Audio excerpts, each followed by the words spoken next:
Welcome, everyone. Thanks for tuning in to the High Frequency Kicks podcast, available on YouTube, Spotify, Google Play, and iTunes. Don't forget to like and subscribe.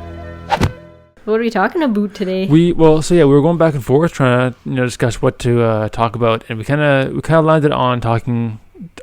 I'm not sure about how in depth today. We'll see where we go, because we do not, we don't have a bullet point for these, but we're gonna kind of talk about Hollywood style, the movie martial arts of more traditional styles, and we were kind of looking at a lot of things like The Witcher as examples because we both watched that show, versus Hollywood or modern kind of rough and tumble street fighting, for lack of a better term, and again kind of thinking of The Boys as our example for that one.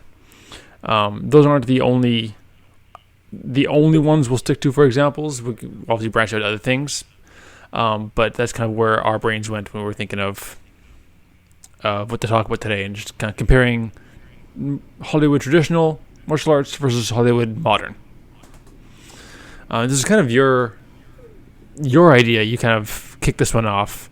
I'm wondering if you had someplace you wanted to, like a jumping off point you want to start with for this one, or not really. Well, I don't want to do it today because I want to because we have to do some prep for it, but I do eventually want to talk about like a specific fight. Yeah. And kind of like talk about the choreography of it. Mm-hmm. Yeah, we can get into it a little bit today, but like, yeah, so I don't know, let's start with those two examples, I guess. Sure. I'm watching The Boys right now, and I'm like a couple episodes into season 2, and I'm like really into that. I'm spacing on her name now. Like, I think her name's Kamiko or something. She's... I know the character. I watched season like her 1. Power is like she has epic kung fu skills or something. Yeah, I guess. I think she's just like heightened physical abilities. Yeah, so she's like, oh my god, I'm so sorry if that's not her name. I mean, I'm like, I have a phone every here. time they say it, I'm like, there it is. Yeah, let's look it up. Anyways, I always thought if I chose a power, I always thought, oh, I would want to be like a shapeshifter, like Mystique from X-Men. She's always been my hero. But then when I'm watching this show, I saw her, and I was like, dang, I want those epic kung fu skills. That's what I want. I want to be able to punch someone through the stomach. So, yeah. It's just punching them on the surface is just not good enough. Punching them on the surface. So the actual... Maybe they say her name in season 2. I haven't seen season 2 yet, but literally if I Google the cast, Karen Fukuhara is credited as the character name female. So they definitely said it in the first season though. Did they? I don't remember them saying it in the first season because no one knew who she was. Because they found out later. They found out like way later. I think that's why. Anyways, okay. Comment down below and correct me. Please. Yeah, please tell us what we don't know. Yeah, she definitely has like the best fights in that show. I love it. It's like realistic, without the obscene amount of power behind all her strikes. But yeah, it's like, yeah, just the choreography of it is just like so. It's like stylized but also realistic at the same time. Mm-hmm. She kicks people in the knees. That's what you're gonna do. Take away the root. That's your prime spot. Yeah. She's not like... She's fancy without being over the top. Yeah, for sure. Yeah. I really like it. And also it's very entertaining to watch her just like tear an entire head off. No, I get you. Yeah, that makes sense. Goals. Weird life goals. Yeah, like it's definitely one, like, just the premise of the show with it being all the superheroes. There's definitely like, it can definitely be difficult to pick a fight scene that is easy to for us to really break down from our perspectives. Because I mean, like, you've got characters that like just like a Homelander who just can punch a building down, right? Like he throws a punch, the person goes flying. Like it's not really a thing for us to choreograph to nitpick there. We could break down again, not today. We'd have to watch it, but I think a good in between maybe is Wonder Woman. Ooh, yeah. Because she has some it crosses the line quite frequently between superhero fighting and realistic fighting. Yeah, for sure. It was definitely that would be a good one to talk about. I'd love that. Okay, let's do that next time. Yeah. But I do like no, like you're saying, like especially the female character whose name we don't know for sure. Yeah, her fight scenes in that, like I do love characters where a character's power or ability is like that heightened just physical attributes in general. It's definitely, yeah, I agree with you. It's a thing that I've always thought of, especially being an old comic book nerd growing up. The characters like a Beast from X-Men or Wolverine, whose powers are just, they're cool. Like they got dope physical abilities and can just jump and leap and spin and kick, and that's always been really cool to me. And choreographing those scenes or watching those kind of choreographed scenes is super, super fun if it's done really well, right? Like, yeah. I mean, I think the for using X-Men as a idea, like the newer X-Men films did have some good instances of that, especially with using Beast. I always thought he was really fun just because his ability of his ability to use his feet to grab onto walls or to things on the ceiling, and can really kind of use the environment to his benefit was really fun. And being able to take kind of a supernatural, superhuman element to it and kind of throw a realistic twist on it was really fun to watch. I like that stuff. But the twist of that, I guess the other side there would be that we're talking about with stuff like The Witcher, where it's more traditional. And it's a very different game when you're going to a traditional, trying to theatricize, if that's a word, traditional martial arts versus a modern approach to them. I'm not sure which one I like better. Just depends on the context, I guess. Yeah, but they look... And also, it's sometimes too, especially with movies, it depends... Your ability to suspend your disbelief depends on how well the choreography, how good it looks. Mm-hmm. If the actor isn't selling it, then if the actor isn't selling it, or you can tell they don't train as much as everyone else around them, it's just those little things will make it that's when it starts looking cheesy, I think. No, I agree. So you want to include those realistic elements into the choreography, but then also the actor needs to pull it off. Yeah. No, that's it's an awesome point. I don't... So Witcher, Henry Cavill playing The Witcher, I don't... Henry Cavill, yeah. Cavill. Comment down below and tell us who's right. It's me. Here's the thing. Now I know which button to push. Shh. And I'm pretty sure. Okay, so The Witcher. I'm pretty sure it's Cavill. What about The Witcher? I bet you 50 push-ups on camera that it's Cavill. Okay, I'll do them, but yeah, 50 push-ups. Okay. I still think I'm right. In any case, I'm gonna keep calling him by the correct name until proven otherwise.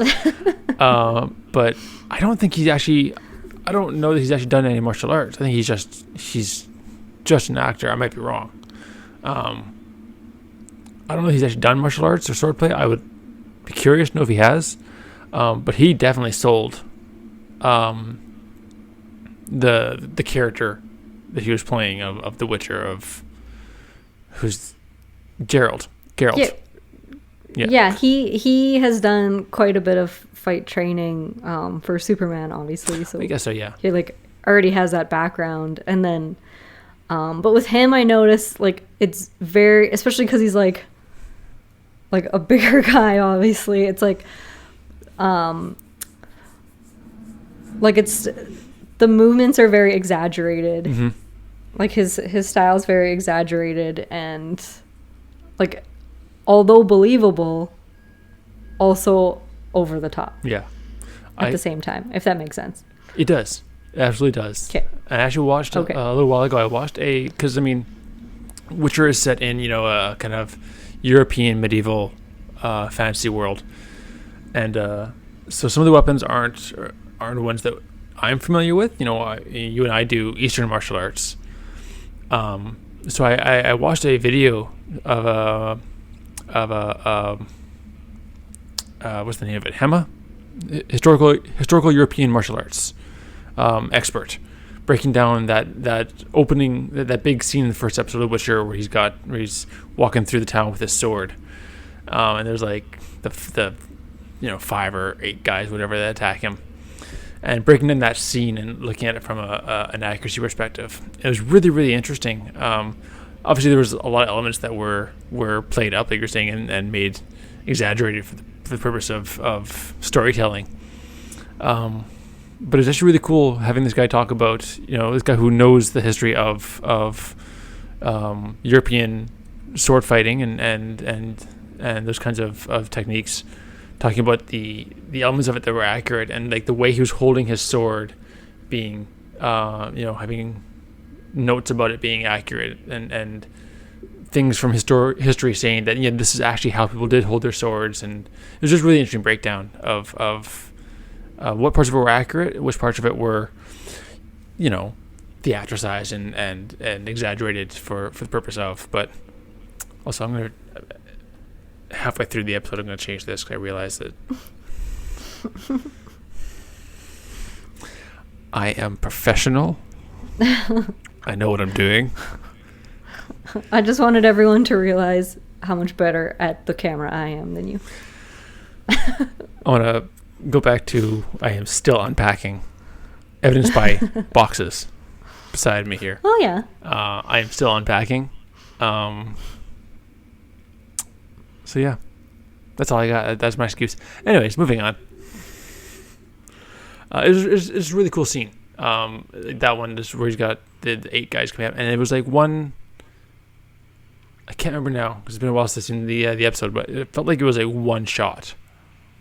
Like there was no breaks in the shot at all, if I remember correctly. Is this the same fight where they released like a behind the scenes breakdown of it? Okay. Well, there is a video like that floating around if anyone wants to check it out. It's pretty cool about how they like incorporated the sword into the choreography and how he used like 3 different swords. So I don't know if that's the same one, because like I'm not sure, because in that one fight, he had to use like multiple different swords. But I mean, with certain budgets, that's still possible. Yeah, I would say then the editors did a really good job making that look like one solid cut. Yeah. Because you can do it with and hide them, but you need like, it's a very tricky process to do a one take. Oh yeah. Of a very long take, especially of a dance or a fight or something like that. Mm-hmm. Well, and that was one of the things that stood out to me, like why it was so interesting, because it looked like it was one solid take, and that's the thing, is like, we've done, choreographed things just for the fun of it sometimes, and like, it's hard to get it right, the whole way through doing a choreography. It's hard to do the whole thing perfectly every shot. So it was just a really cool scene. I love those. Nope.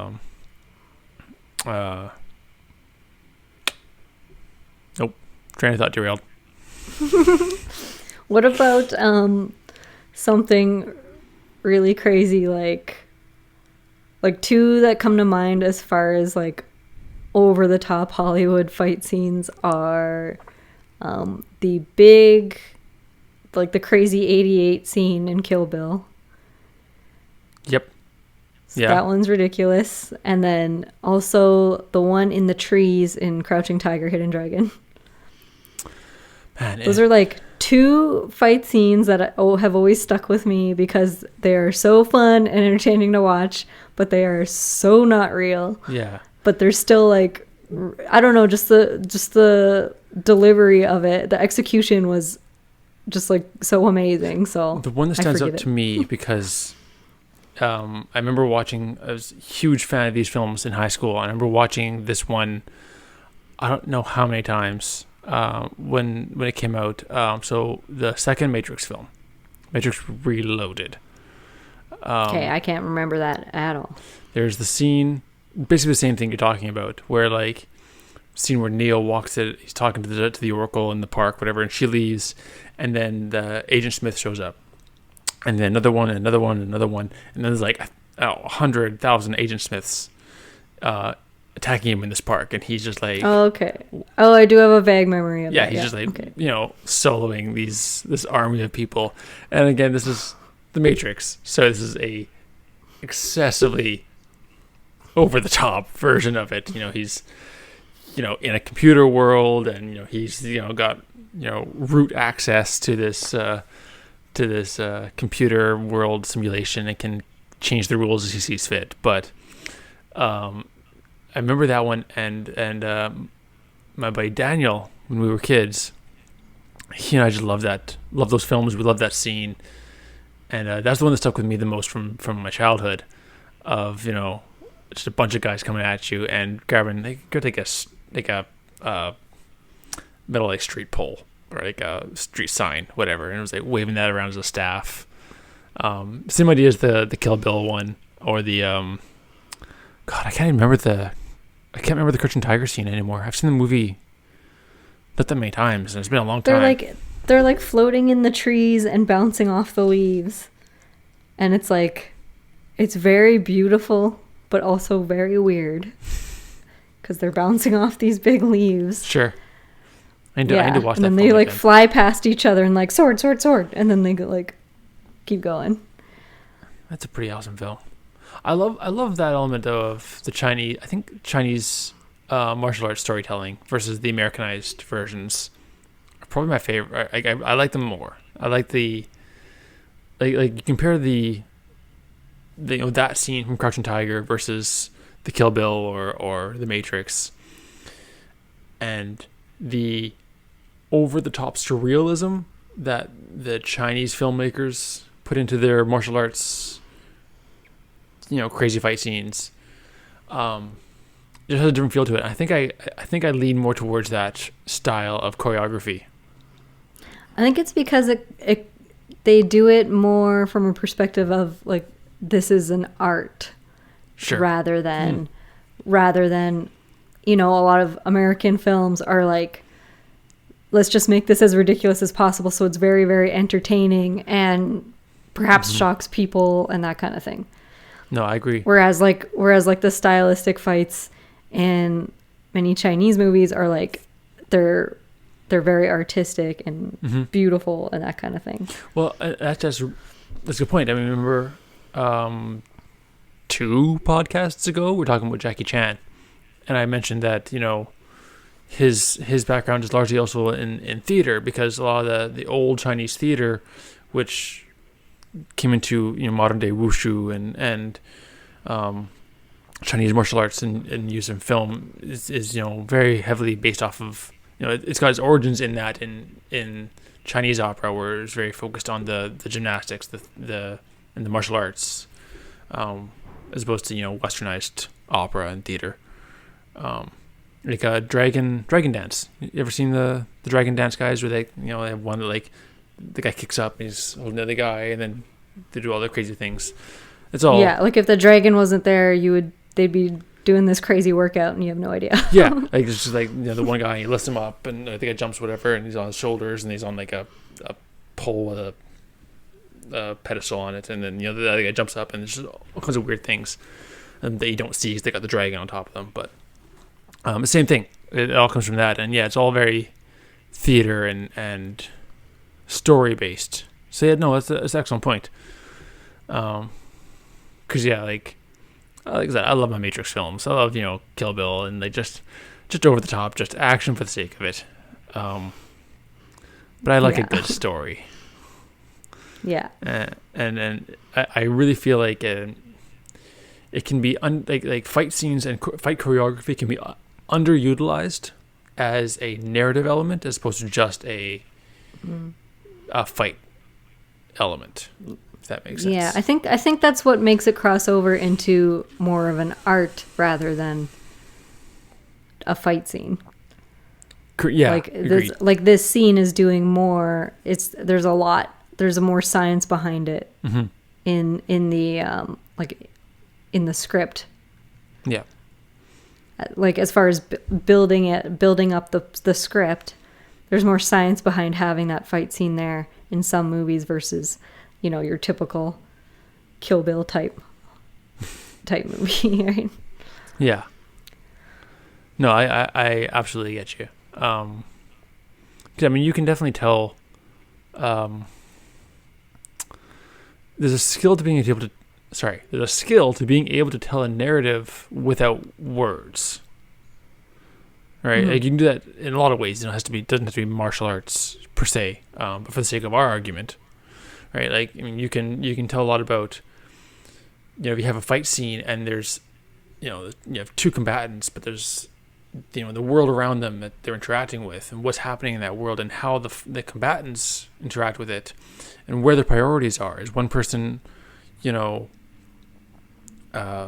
attention to what's around him, looking for, is there someone that needs my help that's more important than this thing? Can I stall this guy, go do this, come back? It shows a bit about his priorities, where his mind is at, versus the other guy who might just be solely focused on harming this person, or getting past them, getting some item, doing this, that, other thing. It's a way of telling stories that doesn't rely on words. And I think it's some people do a really good job of it, and others just use fights as fights, which is great. It's stylistic choices, but yeah.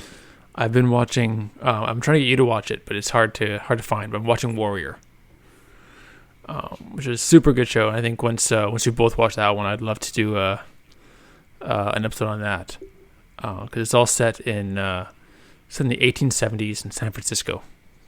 And it's all about like the Chinese crime families and everything they're doing, and it's based off of writings from Bruce Lee. It's actually a pitch that he had made in like the 1970s. Yeah, that's right. He had made this pitch in the 1970s, which was rejected at the time because it featured a Chinese lead. And 1970s didn't want that.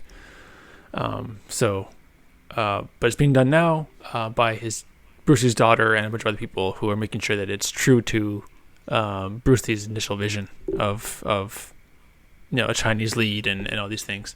But it's a super, super good show. Because, I mean, like I said, it's all about the Chinese crime families and what they're doing in the 1870s. And the fight choreography, you have different styles all over the place of kung fu being used, and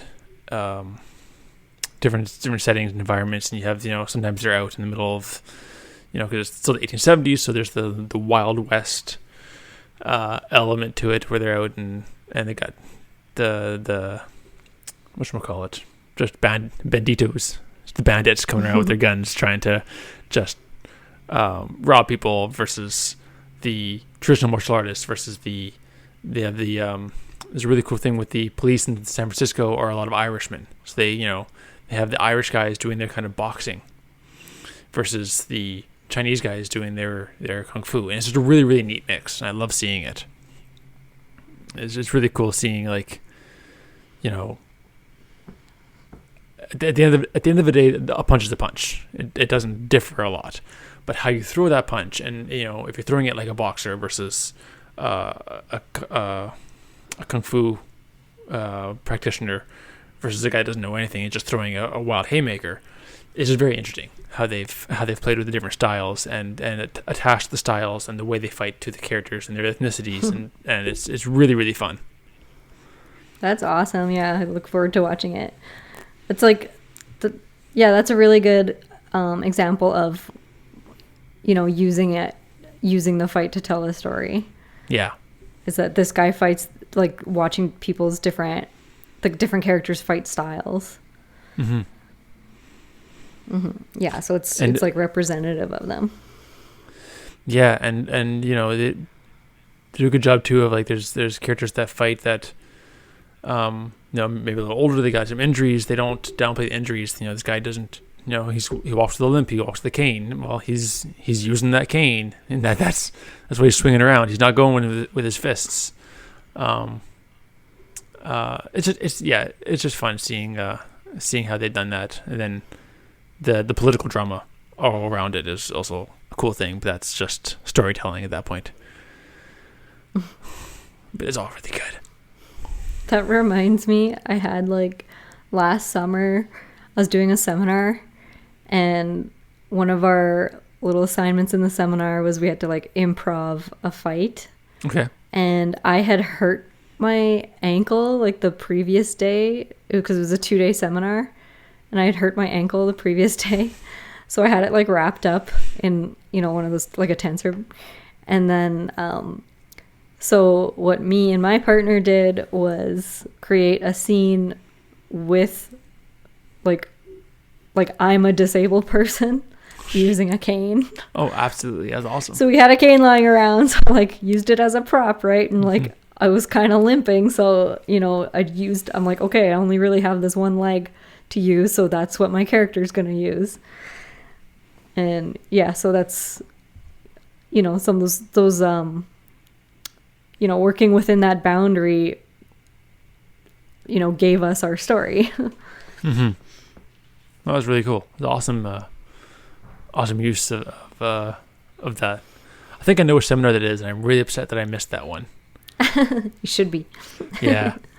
Unfortunately, all the cool seminars that I was looking forward to happened after I left the province. Ain't no seminars now. So. Not a one, but I'm sure there'll be more that I can fly back for in the future, or maybe there'll be some here that you guys can come to. Yeah, that'd be so fun. Be awesome. I miss seminars. As a side note, I really miss seminars. I was thinking about that the other day too. It's like I was thinking of just had a memory of one the other day, and I was like, shit, like we'd be doing that right now. Mm-hmm. Like what seminars would we be doing right now? What kind of like cool stuff would we be doing? And it sucks. Yeah, I was looking. There's the Bagua seminar that I had invited you to that one time. That was in downtown Winnipeg. And normally the lady that does that one like tours like every year around Canada, and yeah, she hasn't been this year. I'd like to do more of hers because like the one day wasn't enough. Like it was just like for newbies getting into Bagua, because I've done like none of it, and then like one seminar of. It's basically like you gotta learn the groundwork. You gotta learn how to move for Bagua, and that's like your first session is just that. I'd love to do more of her seminars, and her weapon seminars too are really cool. But yeah, like all of our masters aren't traveling right now for obvious reasons. Mm-hmm. So it's just just kind of just make up your own seminars. YouTube seminars. That gave me an idea though. One episode we should do like just a workout one. Just general fitness. And one what? Like just general fitness? Or like Yeah, like one of us can describe and then the other person can demo. Oh, I see. Yeah. Yeah. Please let us know if that's what you want. All 5 of you. Hey, we might get more. We're working on it. I'm going to write that on the list. I'm posting on Twitter. Nice. Yeah. Twitter. It's a thing. I'm going to write that down. People use it still. No, they don't. I don't even use Twitter. I literally got a Twitter account just because there was artists that I wanted to follow their work, because that was like where it was posted at the time, because other things didn't exist yet. It doesn't necessarily need to be a workout either. It could be like we could teach someone how to do something. Sure. Mm-hmm. Yeah, we could teach even just a self-defense or a form or something. Yeah. I've been, this is nice, talking about forms and kind of bringing this back to our conversation at hand. Excellent. Sort of. There's a cartoon that I'm a huge fan of. So it's funny. Martial arts animations there are some that are really, really good. Yeah. There's one show that I watch, so Avatar: The Last Airbender. Not sure if you heard of the show or you know about it at all. I saw you made me borrow it and watch it. I did. You forced me to. I didn't. I love that show. I remember liking it. I remember thinking, wow, like the fight scenes are impressive, and it I don't know, it's a nice idea, but it still felt a little like I'm picky with cartoons. Sure. I don't know. It felt slightly like childishy. The first season is more childish, is more kid oriented. Like it's a kid's show at the end of the day. It's still geared in a certain respect to early mid-teens kind of thing.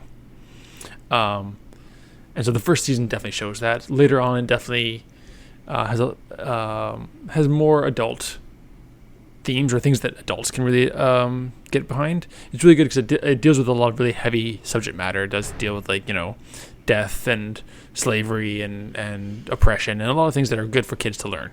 And it does a good job of representing them in a healthy way. Mm-hmm. But to talk about the martial arts side of it, because it's a universe that is, martial arts is kind of magical in a sense. There's you have 4 nations and they're inspired by the 4 basic elements. There's fire, air, water, earth, and they have their own martial arts that allow them to manipulate that element or their native element. And the martial arts choreography and design in the show is super, super well done. And it's all based, I forget the guy's name, Sifu Kai something right there. I don't remember his last name. But he's the one that did the choreography for the show. And he, for each of the 4 bending martial arts styles, he based them off of real existing styles. So for the people who were doing fire bending and manipulating fire, he took northern kung fu and Shaolin and used that as his starting point to make the fire bending martial arts. And water bending was based off of Tai Chi. Earth bending was off of Bagua, and earth bending was Hungar, which I know nothing about that style. But I want to learn it. But my quarantine project has been to teach myself a martial arts form from each of the 4 styles based off of the show, and just looking at the show, looking at how they do things, because he developed actual martial arts for the 4 styles based off of real ones. So yeah, my quarantine project has been to teach myself the bending martial arts, a form for each one from the show. That's really, really cool. You should we should record you doing it. I actually want to make a little YouTube video series of me learning each one and talking about them. I should definitely do that, because it's and then we can keep up to date on your progress. Yeah. So I've got one learned, because there's one instance in the show in the 3rd season, they go to this ancient area for firebending as the first firebenders. I keep doing air quotes. I'm not sure why. I'm in an air quoting mood today. But they go to an area for whatever you say. Shut it. They go to an area for the original firebenders, and there's this interesting little area where they have statues set up, and it's supposed to be the original, or one of the original firebending forms. So they have statues showing all of them, and a little bit of watching the scene on YouTube and going real slow and going onto Pinterest and finding people that are more eagle-eyed than I am and who've kind of made breakdowns of the statues. So I've used that, and I've actually taught myself that form. It's actually a really good form. It's really well done. It's really short, but it's a really fun form to do. It's called the Dancing Dragon in the show. It's a really fun form. That sounds a lot cooler than the ones I know. Oh, the forms that you know? Yeah, like the name. Well, like Form 1. Because Form 2. Well, all of our forms have actual names. We just haven't been taught them. I know. I'll figure them out. Yeah, I haven't. I'm finding I'm doing that more often with things that I'm like forms and stuff that I'm learning is actually looking up the original names. I've always loved it. I've always really enjoyed learning the original names, but I'm trying to focus a little more on that. I find there's a real benefit to it. But yeah, learned one firebending form, and Nice. I intend to take it and kind of play with it a little bit and add a little bit of my own stuff to it to kind of make my own version. But yeah. I definitely want to make a YouTube video series, like 4 videos of me learning different forms from the show. Sweet. Because I'm a nerd. That's really cool that like that guy who designed those fights are like, he's like that in depth. Like you can definitely tell that kind of effort was put. Like I had no idea that it went that deep, but it's like you can definitely tell that there was that much care put into those choreographed fights, like even though they're animated. It's crazy. Yeah, because that is one thing I definitely noticed about the show is that like it's really cool that way. Yeah, the fight scenes were super well drawn, well animated, and I mean, yeah, they had people doing actual like physically doing them and like acting them out and trying these things out, so the animators had point of reference to have an idea of how to animate this and make it look realistic. Is this on camera somewhere? There's probably special features somewhere. Yeah, I should look that up on YouTube or something. That'd be cool. Yeah. If you're not in the show, which I can get, not everyone's into the same shows as me. I call those people wrong, but yeah.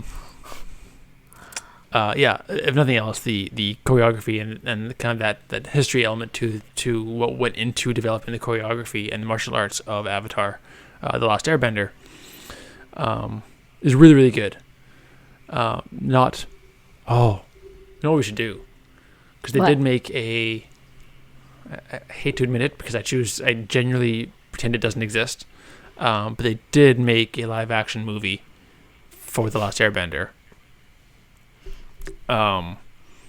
They tried to wrap the entire... I didn't see that. How does it compare? No. Here's the thing. I think I mentioned this before that I usually try to find the good in everything, right? Even movies that are based off of something and do a bad job of it, I can usually be like, you know what? Yeah, it missed the mark, but here's something good about it. Here's something that did do well. I'm at a loss. I think some of the effects were good. Like it was not well done, and there's actually we could do a breakdown because there's a thing I was watching. I was looking at some stuff about it. There's a lot of memes about how things that weren't translated well into the movie. And there's a big scene at the end of season 1 with 2 waterbenders and they're fighting, sparring, and in the show, in the animation, it's really like it's waterbending. It's based off Tai Chi. And everyone has this kind of idea of Tai Chi of, very slow and methodical and relaxing, which is not wrong, but it's still a martial art and it still has applications. And so the sparring element used in the show is very, very high energy, very intense, and it's a really great scene and great choreography. And you feel like, for these characters, they're putting everything on the line and their lives are at risk here as part of this sparring match. In the movie, they maybe played a little too much on that idea of slow, relaxing, meditative, Tai Chi. And it was really boring, that scene. That was super intense, like exciting scene in the show. The movie version was just like, cool. Some water moving around. it just wasn't good. I would love to, I think, find some good comparisons and just do side by sides and show them to you. It sounds like it might be like a issue. Like, I didn't see it, but it sounds like it might be partially an issue of like how it was directed as well. Because I think so. Something can be very, very boring if you shoot it a certain way, and something can be very, very interesting if you shoot it a certain way. Yeah. Like if you watch like a this is like an odd comparison, but if you watch like a love scene, it's very like, it's like a lot of close-ups and a little abstract. Sure. So that it feels like more intimate, right? Mm-hmm. But if you shot it like way back here and it was like one continuous shot, it would be super weird and awkward. It'd just be like uncomfortable and, you know. It's really, maybe I should leave. I've never done it. I just noticed. Thank you for listening to the High Frequency Kicks podcast. Remember to subscribe on your favorite streaming service and give us a like.